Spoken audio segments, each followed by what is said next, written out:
নমস্কার বন্ধুরা, আমাদের চ্যানেলে আপনাদেরকে স্বাগত জানাই। যারা চ্যানেলটিকে প্রথমবার দেখছেন তারা অবশ্যই চ্যানেলটি সাবস্ক্রাইব করে নেবেন এবং বেল আইকনটি দাবিয়ে দেবেন, যাতে চ্যানেলে দেওয়া সকল ভিডিওর প্রথম নোটিফিকেশন আপনাদের কাছে পৌঁছে যায়। তো বলতে গেলে 32,000 মামলার একটি বড় মোড় এসে গেছে আজকে। এমন অবস্থা হাইকোর্টে চলছে, মানে যেমন বড় সাপ ছোট সাপকে খেয়ে নেয় সেরকম টাইমের ব্যাপার হয়ে গেছে, সেরকম টাইপের। কেউ কাউকে ছেড়ে কথা বলবে না। ব্যাপারটা এরকম যে নন ট্রেন্ড ক্যান্ডিডেট যারা ছিল তারা এখন বলছে তাদের মধ্যে যারা চাকরি পেয়েছিল তো তারা তো পেয়েছে, এবার যারা পায়নি যোগ্য বঞ্চিত তারা তো বেশি নাম্বার পেয়েছে। তো তারা বলছে যদি আমি চাকরি না পাই, বাবা তোকে আমি চাকরি করতে দেব না। এক কথায় চাকরি ছেড়ে কথা বলবে না কেউই, প্যানেল রাখতে দেব না যদি আমি চাকরি না পাই। সবার এখন এরকম অবস্থা, মানে ডিভিশন বেঞ্চের অবস্থা এই যে প্রত্যেকে একে অপরের সাথে এখন চ্যালেঞ্জ চলছে। আজ সারাদিন ধরে অনেক ধরনের ল পয়েন্ট নিয়ে আলোচনা হয়েছে, বিভিন্ন ধরনের জাজমেন্ট ফ্যাকচুয়াল নিয়ে আলোচনা হয়েছে। প্যানেল যে পাবলিকেশন হয়নি সেটা নিয়েও এস্টাবলিশমেন্ট হয়েছে। তারপরে ডিপিএসসির যে বৈধতা, সেই ডিপিএসসির বৈধতাকে নিয়েও আজকে প্রশ্ন উঠেছে। এবং এর সাথে যে নতুন ব্যাপারটা হয়েছে আজকে সেটা হচ্ছে মার্চ 2016 পর কোনো নন ট্রেন্ডের নিয়োগ বৈধ নয়। তো আজকে সিনিয়র অ্যাডভোকেট বিকাশ রঞ্জন ভট্টাচার্য মহাশয় এই কথাগুলোই কিন্তু আজকে বলেছেন। এই কথাটার মধ্যে একটা ছোট গ্যাপ আছে, বুঝলেন তো? এই গ্যাপটা সম্বন্ধে আমি বলছি, বিভ্রান্ত হবেন না কেউ, কারণ আজকে জানি এই যে ওয়ার্ড নন ট্রেন্ড কথাটা যে উঠেছে আজকে, এটা নিয়ে সারাদিন আজকে অনেক চর্চা চলবে। তো ছোট একটা গ্যাপ, কারণ হিসাব মতো আমাদের নন ট্রেন্ডকেই কিন্তু রিপ্রেজেন্ট করছেন বিকাশ রঞ্জন ভট্টাচার্য মহাশয়। সেখানে কেন এ কথা বলছেন? ও যে বললাম প্রথমে যে আমি চাকরি না পেলে বাবা তোর চাকরিও রাখতে দেবো না, তো ব্যাপারটা সেখানে গিয়ে দাঁড়িয়েছে, ঠিক আছে? আসলে ব্যাপারটা এরকম যে 2016 সালের মার্চের পর হিসাব মতো তো ওরা কোনো নিয়োগ করতে পারে না নন ট্রেন্ডদের, কিন্তু তারপরেও কেন করতে পারলো এর পেছনে বড় রিজন হচ্ছে যে তারা কোনো নোটিশ করতে পারছিল না প্রাইমারির বোর্ড তখনকার টাইমে। তো একটা হাইকোর্টে কেস হয়েছিল, ঠিক আছে, বিচারপতি কর্নানের বেঞ্চে।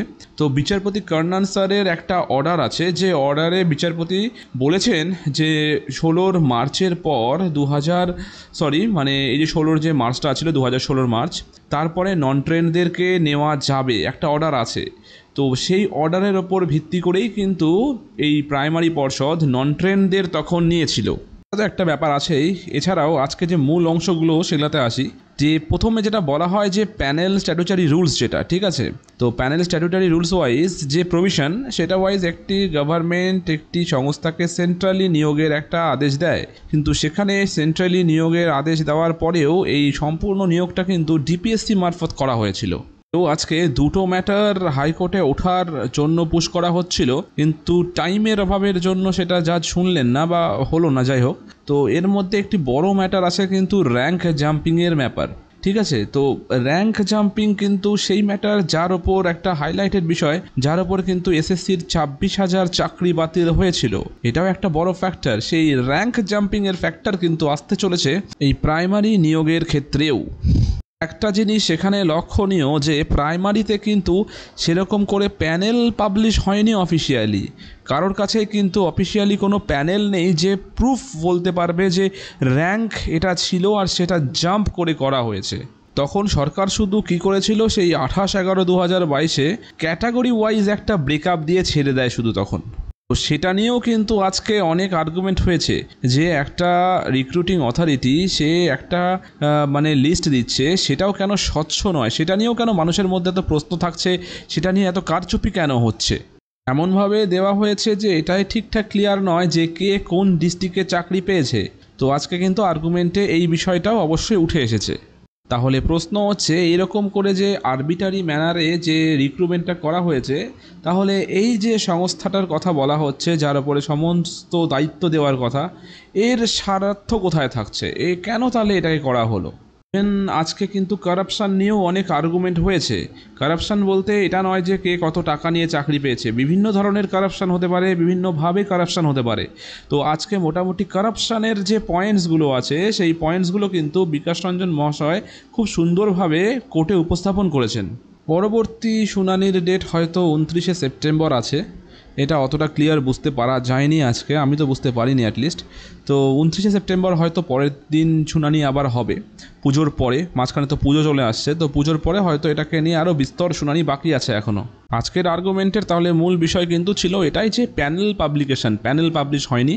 আর বিচারপতি মহাশয় আজকে এটা নিজেই স্বীকার করে ধরে দিলেন যে হ্যাঁ, প্যানেল পাবলিশ হয়নি।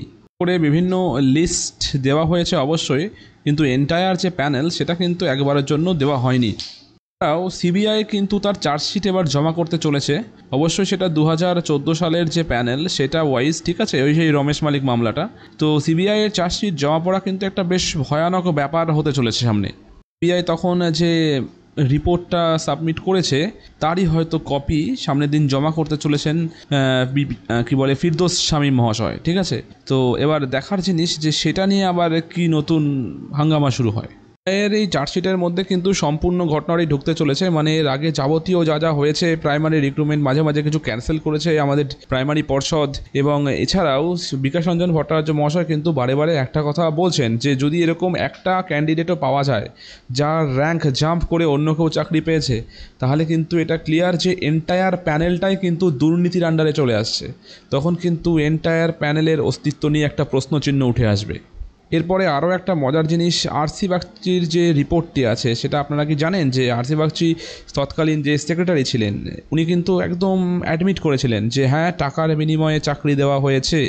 তাহলে কিন্তু সেই কথাটাও কিন্তু উঠে আসতে চলেছে সামনের দিন।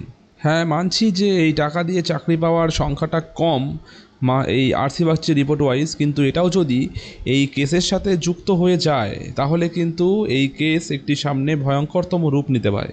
কারণ আবারও বলছি, বিকাশ রঞ্জন ভট্টাচার্য মহাশয় বারে বারে বলছেন একটা ক্যান্ডিডেটের সাথেও যদি কোনো রকম ডিপ্রাইভেশন হয়ে থাকে তাহলে এন্টায়ার প্যানেল কিন্তু একটা করাপশন বা করাপ্টেড প্যানেলের আন্ডারে চলে আসবে। গোটা প্যানেলে কিন্তু খারিজ করার দিকে তখন চলে যাবে। বারে বারে একটা কথা বলা হচ্ছে, যেখানে বিকাশ রঞ্জন ভট্টাচার্য মহাশয় তো আশা করি সমস্ত ধরনের ক্যান তুলে তুলে এনে দেখাবেন যে কতগুলো প্রার্থীদের সাথে এরকম ঘটনা ঘটেছে যে বেশি নাম্বার পাওয়া সত্ত্বেও তারা পায়নি এবং কম নাম্বার পাওয়া সত্ত্বেও তারা সামনে আগিয়ে পেয়ে গেছে। তো এখানে একটা বড় ফান্ডা হতে চলেছে। কিন্তু বিকাশ রঞ্জন ভট্টাচার্য মহাশয় এমন আর্গুমেন্ট দিয়েছেন যে আমি যদি আজকে ইললিগালভাবে চাকরি পেয়ে থাকি তাহলে আমার চাকরিতে রাখার কোনো দরকার নেই, ইভেন যারা যারা এরকম ইললিগালি চাকরি পেয়ে থাকবে তাদের চাকরিটাও কিন্তু থাকার কোনো দরকার নেই। আগামী দিনে এরকম যদি হয় যে সিবিআইয়ের এই মামলাটি এর সাথে যুক্ত হয়ে যায়, এছাড়াও বিকাশ রঞ্জন ভট্টাচার্য মহাশয় যেরকম পেসে আগাচ্ছেন, সামনে কিন্তু বড় একটা সমূহ বিপদ ওয়েট করে আছে তাহলে এই প্যানেলটির জন্য। কারণ আমাদের যে পিটিশনার পক্ষ আছেন এরা কিন্তু কোনো পয়েন্ট ছাড়ছে না, মানে যেখান থেকে হবে যাই কোনো পয়েন্ট, একটা পয়েন্টও রিল্যাক্স করছে না। প্রতিটা পয়েন্ট ছত্রে ছত্রে এনে দেখাচ্ছে কোর্টে বিকাশ রঞ্জন ভট্টাচার্য মহাশয়ের স্পষ্ট কথা, এটা একটা পাবলিক রিক্রুটমেন্ট। এই পাবলিক রিক্রুটমেন্টে যা যা অনিয়ম বেনিয়ম হয়েছে প্রত্যেকটা জিনিস পয়েন্ট টু পয়েন্ট কোর্টের সামনে তুলে ধরা আমাদের দায়িত্ব। অবশ্যই দেখার যে আগামী দিনে যে মামলাটি উঠতে চলেছে সেদিন আরও কী ভয়ানক সাবমিশন হতে চলেছে, আরও কতদূর কী জল ঘোলা হতে চলেছে।